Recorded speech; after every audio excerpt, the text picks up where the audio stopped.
और good morning good morning sir. Good morning good morning sir. Good morning sir. Good morning sir. Very good morning. Good morning sir. Very good morning. Wait करता हूँ 1 minute, connect हो जाओ sir.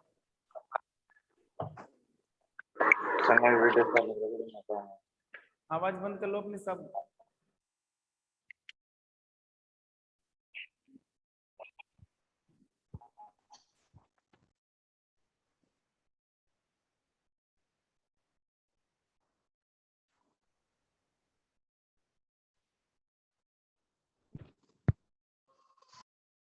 Sangeeta आवाज बंद कर।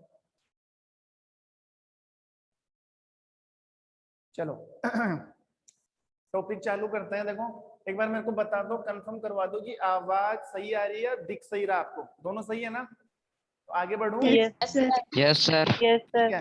देखो topic हमने कल चालू कर दिया था, दैनिक जीवन में पीएच का महत्व है, यानी कि importance of pH in everyday life, यानी कि हमारे दैनिक जीवन में पीएच का क्या रोल है। हर चीज का पीएच फिक्स है बॉडी के अंदर, तो पीएच का जो पीएच का जो बैलेंस है वो अनबैलेंस नहीं होना चाहिए, क्योंकि पीएच अगर डगमगाएगी, पीएच अगर बिगड़ेगी ना, तो उसका सीधा सा इफेक्ट हमारी बॉडी के ऊपर पड़ेगा। इसलिए पीएच का क्या रोल है, पीएच की वैल्यूज क्या होती है, पीएच का इंपोर्टेंस क्या है, उसकी क्वांटिटी क्या है, वो सारी चीजें हमें समझनी चाहिए और सारी चीजों का हमें नॉलेज होना चाहिए। तो इसके लिए मैंने एक पॉइंट तो तुम्हें बता दिया था, 4-5 पॉइंट पढ़ने इसके लिए। पहला जो पॉइंट था वो पढ़ा दिया था दंत श। दंत श जो भी पॉइंट पढ़ने में यहाँ पर लिख देता हूं एक बार। दंत से दूसरा पॉइंट है उदर में अम्लता। उदर में अम्लता। तीसरा जो पॉइंट है वो है अम्ल वर्षा। अम्ल वर्षा। नंबर जो 4 है वो है मृदा की पीएच। नंबर 4 क्या है? मृदा की पीएच। उधर में मिलता अम्ल वर्षा, मृदा की पीएच। एक हो गया दंत श, ठीक है। और एक है 5वां पॉइंट, वो है चींटी या कीटों का डंक। चींटी या कीटों का डंक, ये 5 पॉइंट तैयार करने हैं। दंत श डेंटल कैरीज है, acidity in stomach, acid rain है, पीएच ऑफ सोइल, या फिर एंट या इंसेक्ट स्टिंग, चींटी या कीटों का डंक। तो दंत श वाला तो मैंने पढ़ा दिया था। दंत श का मतलब होता है दांत कैसे खराब होते हैं, दांत कैसे टूटते हैं, दरार कैसे चलती है, कमजोर कैसे होती है, या दांतों की बीमारियां कैसे लग जाती है। उसका एक ही रीजन है, मुंह की पीएच नहीं बिगड़नी चाहिए। मुंह की पीएच होती है लगभग 6.8, तो 6.8 से 5.5 पर ला दिया था किसने? मुंह में पाई जाने वाले सूक्ष्म जीवाणुओं ने। क्यों? क्योंकि हमने मुंह के अंदर क्या छोड़ दिया था? मीठा। तो मीठा प्लस बैक्टीरिया क्रिया करके क्या बनाते हैं? एसिड। और एसिड बनने का मतलब है पीएच डाउन आएगी। एसिड बनने का मतलब है H+ बढ़ेंगे, पीएच डाउन आएगी, ठीक है। तो पहला पॉइंट तो कंफर्म हो गया था। सेकंड पॉइंट है उदर में अम्लता। उदर में ध्यान देना, उदर में अम्लता, और मेरे हिसाब से सबके साथ हुआ है लगभग लगभग लगभग। उदर का मतलब होता है पेट, संस्कृत का शब्द है पेट, आप सब जानते हो, ठीक है। साइंस में बोलते हैं आमाशय, इंग्लिश में स्टोमक, ठीक है। और अम्लता का मतलब होता है एसिडिटी, पेट की एसिडिटी, पेट की एसिडिटी। तो पहला पॉइंट, कई कबार या जाने अनजाने में कभी ना कभी हम सबको एसिडिटी हुई है, और एसिडिटी होने के कई रीजन है। टाइम पर नहीं खाना, या उल्टा पुल्टा खा लेना, बहुत ज्यादा खा लेना, बहुत ज्यादा खट्टी चीजें खा लेना, ठीक है। और टाइम का शेड्यूल बिगड़ जाना, ये सब बढ़ावा देते हैं किसको? अम्लता को। किसको बढ़ावा देते हैं? एसिडिटी को। तो एसिडिटी पेट में नहीं बढ़नी चाहिए। अगर मान लो एसिडिटी अगर बढ़ भी जाए तो फिर क्या करना पड़ेगा? तो सबसे पहले आप नोटिस करोगे कि जो पेट है, जो उदर है, उसे हम क्या बोल सकते हैं? आमाशय। क्या बोल सकते हैं? आमाशय। और आमाशय के अंदर एक अम्ल पाया जाता है। आमाशय में एक अम्ल पाया जाता है, जो कौन सा अम्ल पाया जाता है? HCl। ये नोटिस करना, ये बातें मैं बाद में बताऊंगा। आमाशय में एक अम्ल पाया जाता है जिसका नाम है HCl, यानी कि हाइड्रोक्लोरिक अम्ल। हाइड्रोक्लोरिक अम्ल। और बताओ ये प्रबल अम्ल है, ये मैं पहले ही बता चुका हूं तुम्हें, प्रबल अम्ल है फिर भी हमारी बॉडी के अंदर है। सोचो ये इतना जबरदस्त एसिड है कि हमारी बॉडी, ये स्किन के ऊपर भी गिर जाए ना तो स्किन फट जाए। तो फिर आप सोचोगे सर हमारे पेट में है, तो फिर पेट तो नहीं फट रहा। कई रीजन है, पढ़ो पूरा समझ में आएगा। HCl हमारे पेट में है लेकिन बहुत कम कंसंट्रेशन के साथ, ओनली ऑन 0.5%। हमारे शरीर में यानी कि आमाशय में कितने प्रतिशत पाया जाता है? 0.5%। 0.5%, बहुत कम मात्रा में। अब सोचो आपने पेट में या आमाशय में HCl अम्ल की वैल्यू कितनी है, क्वांटिटी कितनी है? 0.5%। और अगर ये वैल्यू बढ़ जाए तो मान लो 0.5% से 1%, 1.5%, 2%, 2% पे, तो अगर पेट में 2% HCl हो जाए ना तो हालत खराब करते हैं हमारी। 1.5% में ऐसे मान लो अफरा तफरी मच जाए बॉडी के अंदर। जितना ज्यादा HCl बढ़ेगा ना, फिर हमारे शरीर में कौन कौन से सिम्टम्स बनेंगे? ये आवाज बंद करो, आवाज किसने चालू कर रखी है? देखो अगर HCl की सांद्रता, अगर HCl की संख्या 0.5 है तब तक हमें कोई प्रॉब्लम नहीं है, हम बिल्कुल इजीली नॉर्मल तरीके से अपनी बॉडी को मेंटेन कर सकते हैं, ठीक है। लेकिन अगर इसकी सांद्रता 0.5 से ज्यादा जाएगी, 1 भी जाएगी तो भी दिक्कत होगी, 1.5 और 2 पर तो भयंकर दिक्कत हो जाती है। दिक्कत क्या होगी? पेट में जलन होगी बुरी तरीके से, पेट फूलने लग जाएगा, उल्टी आने का मन करेगा, जी मिचलाएगा, पसीना आएगा, चक्कर आएगा, बार बार उल्टी करोगे और पूरे पेट में जलन हो जाएगी। पेट क्या, यहाँ आमाशय से लेकर ग्रासनाल से लेकर ग्रसनी तक, इस पूरी नली के अंदर क्या होगी? जलन होगी, क्योंकि एसिड फैल जाएगा अंदर। और एसिड फैलने का मतलब है, एसिड फैलने का मतलब है जलन होगी। तो उदर में अम्लता तो कई बार हो जाती है एसिडिटी। एसिडिटी क्यों हो जाती है? मान लो हमने टाइम पर खाना नहीं खाया, भूखे पेट रह गए, पेट में गैस बन गई, गैस्ट्रिक प्रॉब्लम हो गई, और वो गैस HCl अम्ल को बढ़ा देती है, ठीक है। या आपने बहुत ज्यादा खा लिया, आवश्यकता से ज्यादा खाना खा लिया, टेस्ट में स्वाद में आने दो, ये टिका डाला, और समय पर नहीं खाना, आवश्यकता से ज्यादा खाना, बहुत ज्यादा खट्टी चीजें खाना, रात को खट्टी चीजों का इस्तेमाल करना, ये सब बढ़ावा देता है किसको? बहुत ज्यादा फास्ट फूड खाना, बहुत ज्यादा कोल्ड ड्रिंक पीना, ये सब बढ़ावा देते हैं किसको? एसिडिटी को। इन चीजों से दूर रहोगे तो इसकी मात्रा समान रहेगी। और अगर मान लो कई बार हमारे पास जाने अनजाने में हम ये गलती कर बैठे कि एसिडिटी बन गई पेट के अंदर, फिर क्या होगा? एसिडिटी बनने का मतलब है बॉडी की पीएच बिगड़ गई। पीएच बिगड़ गई, पीएच का मतलब है HCl इतना होना चाहिए था, HCl ज्यादा हो रहा है तो पीएच क्या हो रही है? घट रही है। या ऐसे मान लो पीएच बिगड़ गई, जहां पर HCl को 0.5 रहना था वो ज्यादा हो रहा है तो पीएच डगमगा गई। तो पीएच का इंपॉर्टेंस है। तो अगर मान लो आमाशय के अंदर HCl बढ़ जाता है तो फिर हमें एक रोग हो जाता है, और उस रोग को हम कौन से नाम से जानते हैं? अम्लता। अंग्रेजी में बोले तो एसिडिटी। एसिडिटी हो जाती है। फिर क्या किया जाए? अब इस एसिडिटी के दो इलाज है, इस एसिडिटी के दो इलाज है। एक तो मैं घरेलू नुस्खा बता दूं तुम्हें जो हमारे घर पर हम कर सकते हैं, वो है खाने का सोडा। खाने का सोडा जिसका फॉर्मूला होता है NaHCO3, sodium hydrogen carbonate, sodium hydrogen carbonate. तो खाने का सोडा मिल जाता है घर के अंदर, लेकिन ये भी ध्यान रखना खाने का सोडा क्या होता है? लवण। खाने का सोडा क्या होता है? लवण। और अगर पेट में अम्ल बढ़ा है तो बताओ अम्ल के प्रभाव को कौन तोड़ सकता है? अम्ल के प्रभाव को तोड़ सकता है क्षार। अम्ल के प्रभाव को क्षार। जबकि खाने के सोडे में तो लवण है, लवण अम्ल के प्रभाव को नहीं तोड़ सकता। अम्ल का दुश्मन है क्षार और क्षार का दुश्मन है अम्ल। वो दोनों एक दूसरे को न्यूट्रल कर सकते हैं, उदासीन कर सकते हैं, ठीक है। तो बताओ ये खाने का सोडा, फिर आप कह रहे हो सर खाने का सोडा एसिडिटी को हटा सकता है? बिल्कुल हटा सकता है। तो खाने का सोडा तो लवण है, बिल्कुल लवण है लेकिन पाउडर की अवस्था में। जब तक खाने का सोडा सूखा है, पाउडर है, ड्राई है, तब तक लवण है। अगर खाने के सोडे में आपने क्या मिला दिया? जल। खाने के सोडे में क्या मिला दिया?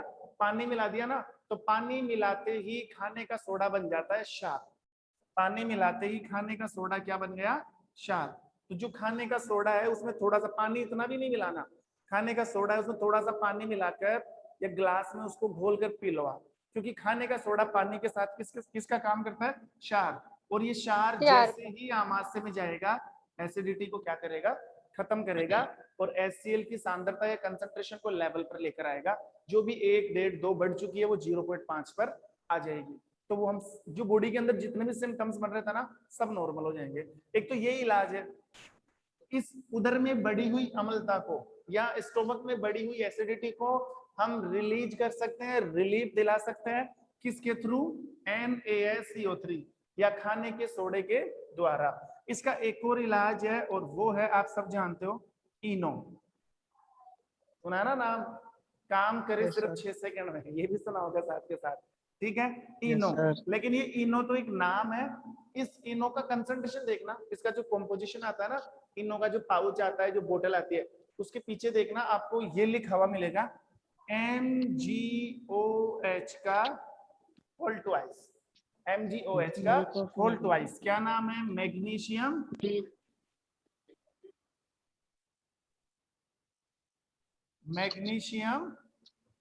हाइड्रोक्साइड।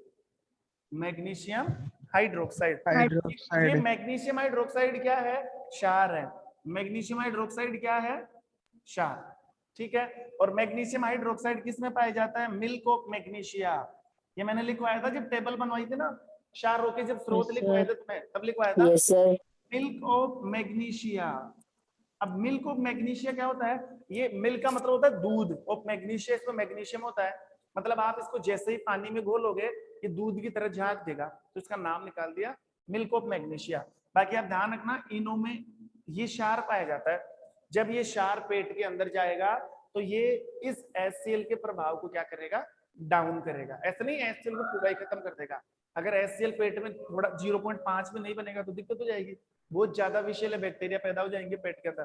तो उन विषैले बैक्टीरिया, हानिकारक जीवाणुओं को नष्ट करता है कौन? HCl। इसकी सांद्रता को बराबर ले आएगा, लेवल पर ले आएगा। कौन सा क्षार? Magnesium hydroxide. और मैग्नीशियम हाइड्रोक्साइड किस में पाया जाता है? इनो के अंदर। इसीलिए मैग्नीशियम हाइड्रोक्साइड को क्या बोला जाता है? एंट एसिड। क्या बोला जाता है? एंट। एंट का मतलब होता है एंटी, दुश्मन। एंटी किसका? एंटी, एसिड का एंटी। और एसिड कौन सा? HCl। इसलिए मैग्नीशियम हाइड्रोक्साइड को क्या बोल दिया जाता है? एंट एसिड। तो ये टॉपिक था उदर में अम्ल था।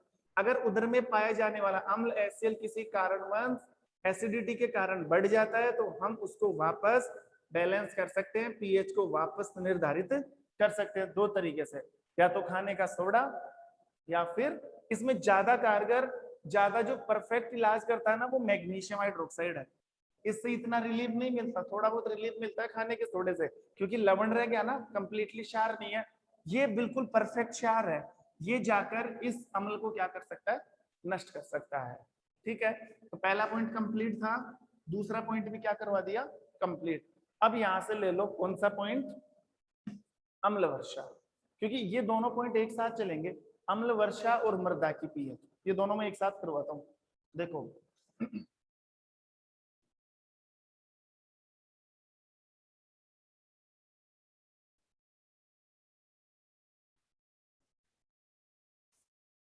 पॉइंट नंबर 3, अम्ल वर्षा। अम्ल वर्षा सबने नाम सुना होगा, इंग्लिश में बोलते हैं एसिड रेन। Acid rain.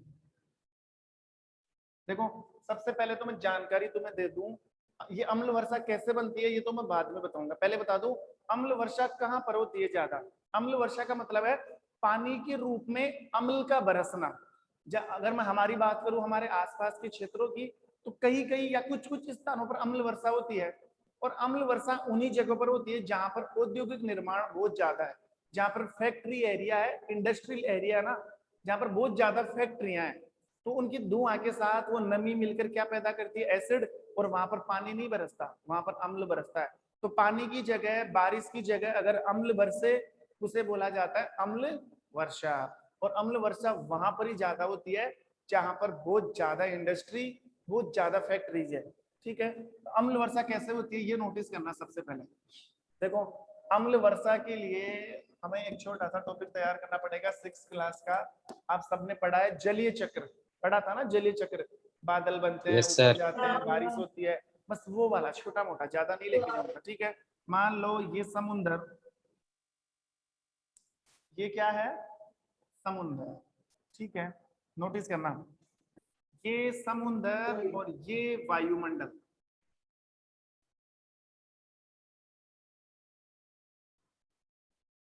ये समुद्र है, ये समुद्र तल है या भूस्थल है, जो भी तल है, और ये ऊपर का वायुमंडल है। अगर मैं पृथ्वी की बात करूं तो पृथ्वी पर तो धरातल भी है, मतलब स्थल मंडल भी है और जल मंडल भी है, स्थल मंडल भी और जल मंडल भी। एक मिनट रुकना बेटा।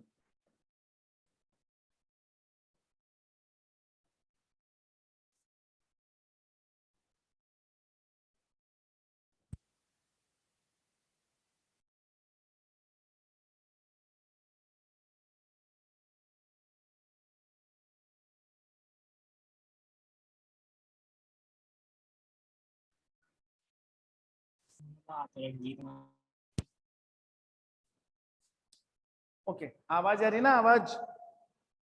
Yes sir. Okay, Yes, sir. देखो सुनो, ये समुद्र और ये वायुमंडल, समुद्र का मतलब है, अगर मैं बात करूं पृथ्वी की तो जल मंडल भी है, स्थल मंडल भी है, दोनों पृथ्वी पर पाए जाते हैं। ये मान लो यहाँ पर समुद्र है और इधर मान लो ये पृथ्वी है, ये धरातल है, ये क्या है, धरातल है। तो दोनों ही पृथ्वी पर पाए जाते हैं और ऊपर, दोनों के ऊपर पाया जाता है वायुमंडल। और अगर मैं बात करूं आज के टाइम पर, तो समुद्र पर तो फैक्ट्रियां बनेगी नहीं, फैक्ट्री वगैरह बनती है किसके ऊपर, धरातल के ऊपर। अगर बहुत ज्यादा फैक्ट्री है, बहुत ज्यादा कारखाने हैं, बहुत ज्यादा औद्योगिक इकाइयां हैं, तो फैक्ट्रियों के ऊपर आपने देखा होगा ऐसे बड़ी बड़ी चिमनियां लगी रहती है जिसमें से धुआं निकलता रहता है, निकलता है ना धुआं। वो चिमनियां ऊपर इसलिए लगाते हैं क्योंकि धुआं जो निकलता है वो गर्म निकलता है, और गर्म वायु कभी भी नीचे नहीं आती, गर्म वायु हमेशा कहाँ पर जाती है, ऊपर जाती है।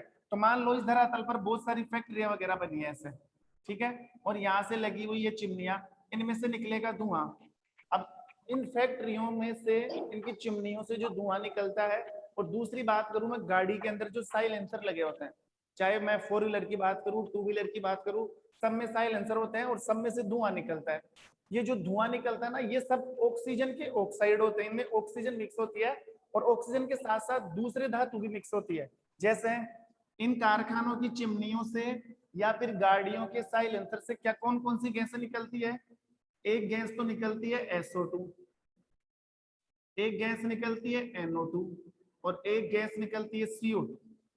ये याद रखना आपको, sulphur dioxide, nitrogen dioxide, carbon dioxide, सब में 2 आ रहा है, 2 का मतलब होता है डाई, ऑक्सीजन के साथ तो dioxide dioxide dioxide, sulphur dioxide, nitrogen dioxide, carbon dioxide, ये सब ऑक्सीजन के ऑक्साइड है, ऑक्सीजन के ऑक्साइड, और सब फैक्ट्रियों से आ रहे हैं, सब गाड़ियों के साइलेंसर से आ रहे हैं।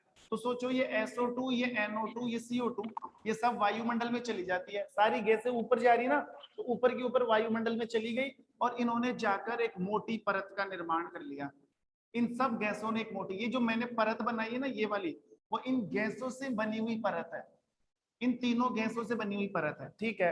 अब इस पॉइंट को थोड़ी देर के लिए यहाँ पर छोड़ दो। अब देखो ये है सन, सूर्य, सूर्य का प्रकाश किसके ऊपर गिरेगा, समुद्र के ऊपर गिरेगा, समुद्र के ऊपर।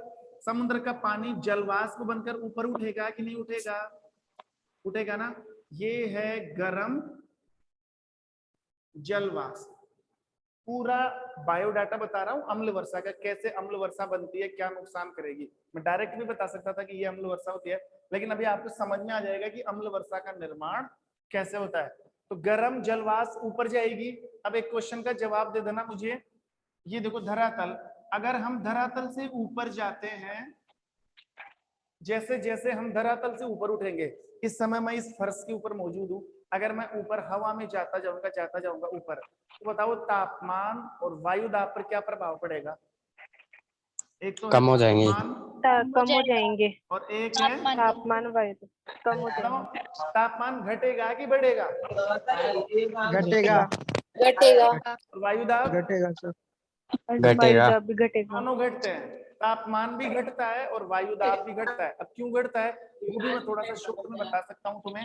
देखो कैसे, मान लो ये वायुमंडल है, करना सारे के सारे, ये पूरा वायुमंडल है, एक लड़की यहाँ पर खड़ी है, एक लड़की यहाँ पर खड़ी है, एक लड़की यहाँ पर खड़ी है, ये मान लो आर है, ये एस है और ये के है, ऐसे है। तो बताओ इसके ऊपर ये सबसे ज्यादा वायु का दाब किसके ऊपर है? आर के ऊपर, एस के ऊपर या के ऊपर? आर के ऊपर ना, यही तो मिस्टेक करते हैं ना हम। सबसे ज्यादा वायु का प्रेशर है के ऊपर। सोचो कैसे, के सबसे नीचे है, के सबसे नीचे है। नीचे होने का मतलब है मेरे हाथ के ऊपर की वायु देखो, सारी वायु किसके ऊपर गिर रही है? के ऊपर। के ऊपर। के से थोड़ा सा ऊपर आओगे ना, आप ऊपर उठ रहे हो, मान लो किसके ऊपर आ गए? एस पर। अब एस के ऊपर तो ये वाली वायु गिरेगी ना, जो नीचे वायु रह चुकी है उसको एस से क्या लेना देना, वो थोड़ी उसके ऊपर पड़ रही है। एस के ऊपर कौन सी वायु का प्रेशर है? इस हाथ से ऊपर वाली। तो फिर एस, सबसे ज्यादा वायु का दाब है के पर, फिर एस पर, और सबसे कम किसके ऊपर है? आर के ऊपर। आर तो यहाँ पर आ गया ना, इसके ऊपर तो ये इस वाली वायु का प्रेशर। समझ में आ रही कि नहीं आ रही बात? Yes sir. आ रही ना? Yes, अब आप नोटिस करो, जैसे जैसे नीचे से ऊपर आते हैं, जैसे जैसे नीचे से ऊपर जाते हैं, तो वायु दाब क्या हो जाता है? घट जाता है। समझ में आ गई बात? जैसे जैसे ऊपर से, सॉरी, जैसे जैसे नीचे से ऊपर जाते हैं तो एयर प्रेशर और वायु दाब क्या हो जाता है? डिक्रीज होता है, घटता है। तो ये तो बात थी वायु दाब की। अब बात है किसके? तापमान की। तापमान भी घटता है, नीचे से ऊपर जाने पर तापमान भी क्या हो जाता है? घट जाता है। क्यों? देखो ऐसे, ये पृथ्वी है, यहाँ पर कोई लड़का खड़ा है, ये सूर्य का प्रकाश है, और एक लड़का यहाँ पर है। मान लो यहाँ से सूर्य के प्रकाश की किरण निकली, सूर्य की किरण एक तो इसे टच होके जा रही है और एक इसके ऊपर डायरेक्ट आके गिर रही है। सूर्य की किरणें ऊपर से आती है, एक तो सीधी आ रही है और पृथ्वी पर आकर गिर रही है। पृथ्वी पर तो टकरा रही है आके, तो ज्यादा तापमान टकराने वाली जगह पर होगा या टच होके आ रही है वहां पे? टकराने वाली जगह पर। इस लड़के से, मान लो इस लड़के का नाम है पी और इसका नाम है के, इस लड़के से तो सिर्फ टकरा रही है और इसके ऊपर आकर गिर रही है, तो ज्यादा ज्यादा टेम्परेचर किसके ऊपर है? के ऊपर। जैसे मान लो आप खड़े हो और आपको पीछे से कोई बॉल मारे। एक तो कोई बॉल आपसे ऐसे टच होके जाए, यहाँ से बिल्कुल टच होकर गई, एक बॉल आके आपके लगे यहाँ पे, तो बताओ फर्क पड़ेगा ना? ज्यादा दर्द कब हुआ? यहाँ पर लगेगी तब। एक तो टच होके जा रही है, एक लग रही है, ऐसे। तो ध्यान देना, जैसे जैसे ऊपर जाते हैं, क्योंकि नीचे धरातल की बात करूंगा ना, धरातल की, तो धरातल पर तो सूर्य का प्रकाश टकराता है, वहां पर ज्यादा गर्मी होती है। जैसे जैसे धरातल से ऊपर उठोगे ना आप, जैसे जैसे ऊपर जाओगे, वैसे वैसे आज ही दिमाग में डाल लो, तापमान भी कम होता है और वायु दाब भी क्या होता है? कम होता है। तापमान भी कम और वायु दाब भी कम। देखो हर चीज एक्सप्लेन करनी पड़ती है। यहाँ पर देखो, जैसे ही सूर्य का प्रकाश समुद्र के ऊपर गिरा, समुद्र ने पानी को गर्म किया, गर्म जलवाष्प ऊपर उठी। अब आपको पता है ये जलवाष्प है, ये गैस है, तो गैस को वापस द्रव में बदला जा सकता है। अगर आप द्रव को गर्म करोगे तो किस में चेंज होगा? वाष्प में। उसको तो बोलते हैं वाष्पन, 9th में पढ़ के आया हूं। और अगर वाष्प को ठंडा कर दिया जाए तो देखो ऐसे, द्रव को किस में चेंज कर सकते हैं हम? गैस में। कब? जब गर्म करते हैं। तो गैस को वापस द्रव में लाया जा सकता है क्या? Yes sir. जब हम ठंडा करते हैं तो द्रव को गैस में बदलना तो वाष्पन, गैस को द्रव में बदलना संघनन। कौन सी प्रक्रिया? संघनन प्रक्रिया। देखो, तो देखो यहाँ पर वाष्पन भी होगा, यहाँ पर संघनन भी होगा। सूर्य का प्रकाश आके गिर रहा है समुद्र के पानी के ऊपर, द्रव के ऊपर, तो सूर्य के प्रकाश से गर्म हो गया और गैस बन गई, मतलब जलवाष्प बन गया। तो ये तो वाष्पन हो गया, ये तो क्या हो गया? वाष्पन। अब ये गर्म जलवाष्प ऊपर जा रही है, लेकिन जैसे जैसे ऊपर जाएगी तापमान तो क्या हो गया? घट गया ना। जैसे ही गर्म जलवाष्प ऊपर जाएगी, ऊपर का तापमान कम है, ठंडा है बिल्कुल। ठंडा होने की वजह से गर्म जलवाष्प किसमें चेंज हो जाएगी? ठंडा होने की वजह से जलवाष्प गैस किसमें चेंज हो जाएगी? द्रव में। मतलब यहाँ पर किसका निर्माण हो जाएगा? बादल का। कौन सी प्रक्रिया हुई? संघनन। ये कौन सी प्रक्रिया हुई? वाष्पन। अब ये बादल बन गए। ये आवाज बंद करो, पहले डिस्टरबेंस होता है यार, बंद करो आवाज को।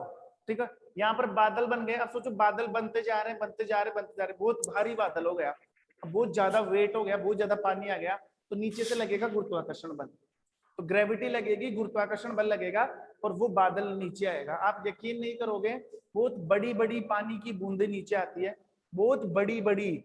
अगर मैं इस मेहता स्कूल की बात करूं, इससे भी बड़ी बड़ी बूंदे पानी की नीचे आती है।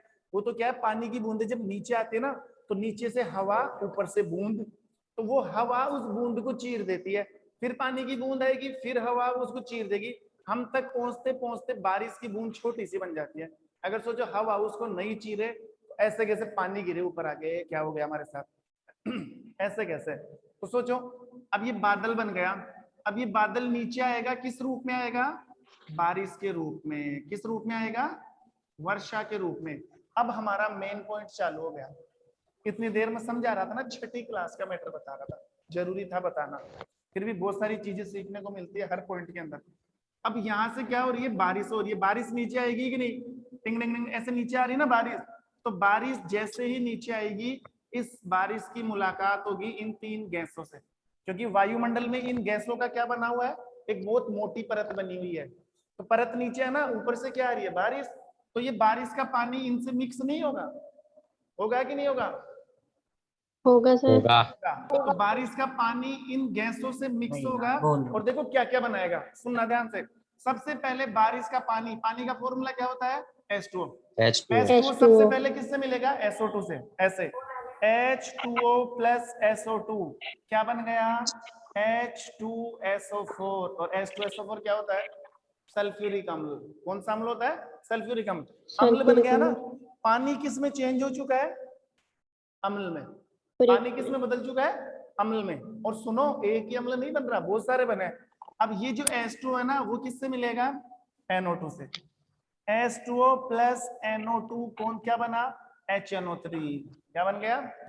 आप ये ध्यान मत देना कि सर ये बैलेंस नहीं हो रहा, ये तो बैलेंस कर सकते हैं हम, इस पर ध्यान मत दो। आप देखो क्या बन रहा है, H2O प्लस NO2 क्या बन गया? HNO3। क्या बन गया? HNO3। ये सल्फ्यूरिक अम्ल और ये नाइट्रिक अम्ल, कौन सा अम्ल है? नाइट्रिक अम्ल। नाइट्रिक। और ये कौन सा बना था? चल सल्फ्यूरिक। तो है तो अम्ल ही ना, पानी किस में चेंज हो रहा है? अम्ल में। यहाँ पर भी पानी किस में चेंज हो रहा है? अम्ल में। अब ये जो H2O है वो किससे मिलेगा? CO2 से। तो H2O प्लस CO2 क्या बनेगा? H2CO3। H2CO3 और इसका नाम है कार्बोनिक अम्ल। कार्बोनिक अम्ल। अब आप सोच सकते हो, समझ सकते हो, महसूस कर सकते हो, जैसे ही बादल का पानी, बारिश का पानी नीचे आएगा, ये पानी क्रिया करेगा SO2 से, ये पानी क्रिया करेगा NO2 से, ये पानी क्रिया करेगा CO2 से, और किसका निर्माण करेगा? अम्ल का। तो अब जो बारिश नीचे आ रही थी वो क्या बन चुकी है? अम्ल बन चुकी है। अब जो बारिश नीचे गिरती, अब बारिश की जगह क्या गिरेगा? अम्ल गिरेगा। बारिश की जगह क्या गिरेगा? अम्ल गिरेगा। सल्फ्यूरिक एसिड की बरसात होगी, नाइट्रिक अम्ल की बरसात होगी, ठीक है, साथ ही साथ कार्बोनिक अम्ल की बरसात होगी। तो अम्ल की जो बारिश होगी, अम्ल की जो बरसात होगी, उसे नाम दे दिया जाता है अम्ल वर्षा। क्या नाम दे दिया जाता है?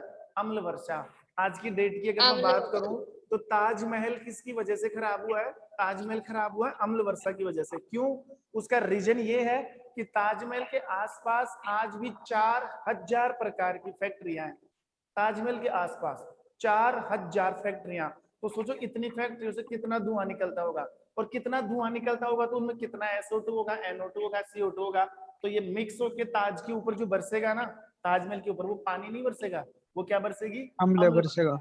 और अम्ल वर्षा संगमरमर का दुश्मन है, क्योंकि ताजमहल बना हुआ किसका? मार्बल का। और मार्बल का कैंसर कहलाती है अम्ल वर्षा। अम्ल जो एसिड है ना, वो मार्बल को खराब करता है, तोड़ के रख देता है उसको। इसलिए ताजमहल का खराब होने का रीजन क्या है? Acid rain. एसिड रेन कैसे बनती है वो मैंने समझा दिया। अब इस अम्ल वर्षा से क्या क्या नुकसान है ये भी सुन लो। अम्ल वर्षा, देखो अम्ल वर्षा से पहला नुकसान है, अगर अम्ल वर्षा पीने के पानी में आके मिलती है, अम्ल वर्षा नदियों में आके गिरेगी, या हमने कोई पानी स्टोर कर रखा, कलेक्ट कर रखा, उसमें आके गिरेगी, तो पीने के पानी को अम्ल वर्षा खराब कर देगी। क्योंकि अम्ल वर्षा जैसे ही पीने के पानी में आएगी, तो वो तो एसिड बन जाएगा, तो पीने लायक रहेगा नहीं।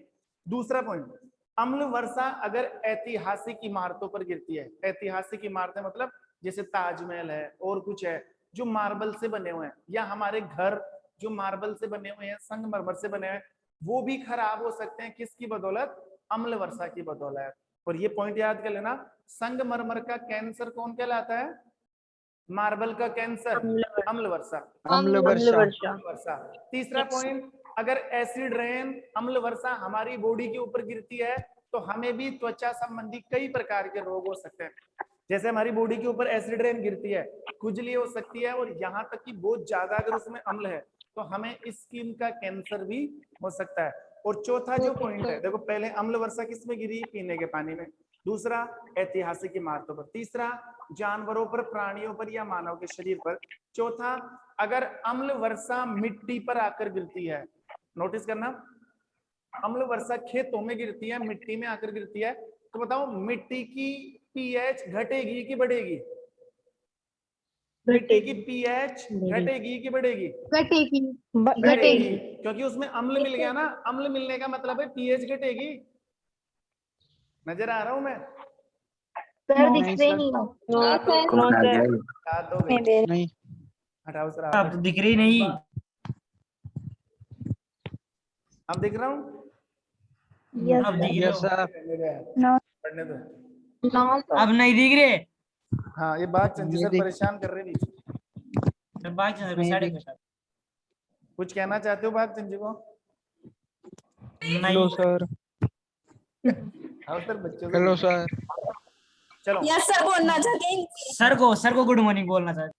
हाँ, और अब है ना, इधर ध्यान दे लो थोड़ा सा, गुड मॉर्निंग बाद में बोलेंगे हम। हाँ, तो मैं क्या बोल रहा था? मैं ये बोल रहा था कि अगर अम्ल वर्षा मिट्टी के ऊपर आकर गिरती है तो मिट्टी में अम्ल बढ़ेगा। अम्ल बढ़ने का मतलब है मिट्टी की पीएच गिरेगी, और पीएच गिरने का मतलब है अगर मिट्टी में अम्ल बढ़ गया, मिट्टी की एसिडिटी बढ़ गई, तो फिर हम जो भी क्रॉप का प्रोडक्शन करेंगे, फसल का प्रबंधन करेंगे, वो डाउन जाएगा। हम उसमें पैदावार कर ही नहीं सकते। मिट्टी की उर्वरक क्षमता, मिट्टी की फर्टिलिटी कम हो जाएगी। इसलिए अम्ल वर्षा खराब है। और अब इस पॉइंट को है ना, आप इस वाले पॉइंट से जोड़ दो, मृदा की पीएच। वैसे मैं अम्ल वर्षा में ही समझा सकता था इस पॉइंट को, मृदा की पीएच। देखो मृदा की पीएच डाउन आई कि नहीं? मृदा की पीएच घट गई। क्यों घटी बताओ? अम्ल वर्षा के कारण। अम्ल वर्षा, अगर मृदा के ऊपर अम्ल आके गिर रहा है तो मिट्टी में अम्ल मिल रहा है। अम्ल मिलने का मतलब है पीएच डाउन चली गई, क्योंकि जिसका पीएच कम होता है ना, वो उतना ही ज्यादा अम्लीय होता है। तो मिट्टी की पीएच घट गई। अब ये मिट्टी किसी भी काम की नहीं है, बंजर हो चुकी है, इसमें अम्ल आ चुका है। अब हम इसमें खेती नहीं कर सकते, हम इसमें क्रॉप का प्रोडक्शन नहीं कर सकते, हम इसमें पैदावार नहीं कर सकते। तो हमें एक उपाय अपनाना पड़ेगा, हमें कुछ मिट्टी में ऐसा डालना पड़ेगा कि इसमें बढ़ी हुई अम्लता को क्या किया जा सके? हटाया जा सके। मिट्टी की बढ़ी हुई अम्लता को हटाने के लिए क्या लाना पड़ेगा? अम्ल के प्रभाव को कौन तोड़ सकता है? चार। तो कौन सा सार? यहाँ पर जो सार लाना पड़ेगा ना, वो है चूने का पानी। चूने का पानी का फॉर्मूला बताना, कई बार बता चुका मैं। बताओ, विशेष, जागृति, पायल, मयंक,